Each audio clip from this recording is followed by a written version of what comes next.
สบายดีลูกค้าเนาะปีวันนี้โอกาสเรา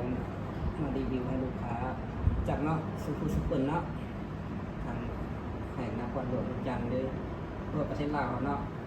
มีมันประกอบอะไร5บล็อกเนาะรุ่นพักต่อเนาะ4บล็อกเนาะให้ลูกค้าเขาทำเสียงปากกับสันเหลือเนาะอีกรุ่นนึง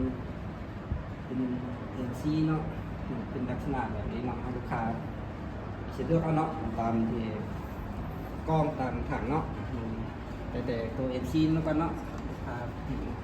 ตัวนี้ถ่ายภาพได้แล้วเนาะตัวนี้ภาพได้หยับได้เนาะถ่ายตัวนี้กล้องก็มีกล้องดีเนาะที่มือกลางเนาะตัวบาวฝักไม้เนาะถังฮารูเนาะเก็บเสียงที่ทองมาไม้เนาะรุ่นนี้ล่าสุดเนาะเราข้างในที่เป็นพิเศษกันร้อยเนาะมีในเนี่ยจะ70-80 เมตรเนาะตัวนี้อย่างนั้นตัวนี้จะเป็นฝักต่อเนาะขายพับได้เนาะตัวนี้ขายฝักต่อคิดมือไงเนาะสนามเนาะตัวนี้แบบลูกค้าต้องการกล้อง BA เนาะแต่ว่าถังอารูเนาะเก็บเสียงฉีดทองเนาะตัวนี้เราข้างในเราเตะ800เนาะของแท้เนาะตัวนี้40 เซนเนาะ47เบาข้างในนี่เป็นเบาของแท้โมบิยาเนาะ16-8เนาะตัวนี้งานเวียดนามไซกอนเนาะยิงไกลได้90-100 เมตรเนาะตัวนี้เนาะแม่นดำเนาะสูงเนาะตัวนี้ตัวที่2นี่ก็ตัวนี้ลูกค้าต้องการกล้องนิโคมาดีเนาะถังกับถังอารูเหมือนกันเนาะใช้คิดมือแต่ตั้งแต่คิดมือจางเนาะตัวนี้เก็บเสียงคือกันมาสีทองเนาะเราข้างในเราอิเตะ800เนาะเรา40 เซนเนาะเก็บเสียงเอามาไม่ล่าสุดเนาะของงานหลายเนาะเบานี้เบา16-8เนาะคือกันเนาะตัวนี้ของแท้เนาะราคามันก็จะสูงเนาะใช้ลูกปลาตัว16-8เนาะกล่องดีกล้องดีกว่านี้แล้วตัวนี้คือการเนาะตัวนี้ฝักต่อเนาะลูกค้าต้องการแบบนี้เนาะตัวนี้จะเบาสีดำเนาะเบา8-8เนาะของ